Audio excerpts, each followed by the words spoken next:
İşləmək istəyirəm. Pula ehtiyacım var. Amma gəl ki, körpü uşaqlıyam. Uşaqlarıma baxacaq biri yoxdur.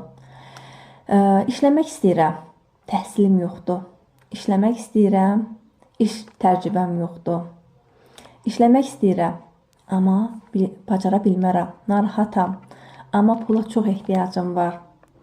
Əziz xanımlar, vaxt var idi, mən də oxumamağımın çox peşmançılığını çəkirdim. Bir evdar xanım olaraq maddi sıxıntı nədir, mən yaxşı bilirəm. Və mənim də qarşıma bir yaxınım tərəfindən iş təklifi gəldi. Əlbəttə ki, mən də tərəddüd edirdim. Məndə alınmaz. Mən bacarmaram. Mənlik deyil.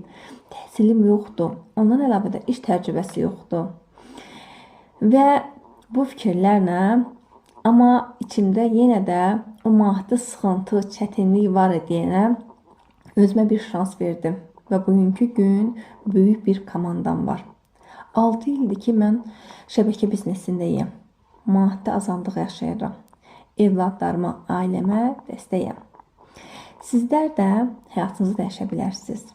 Özünüzə sadəcə olaraq inanın, cəsarətli olun. Direktə yazın, mən də sizə kömək edəcəm.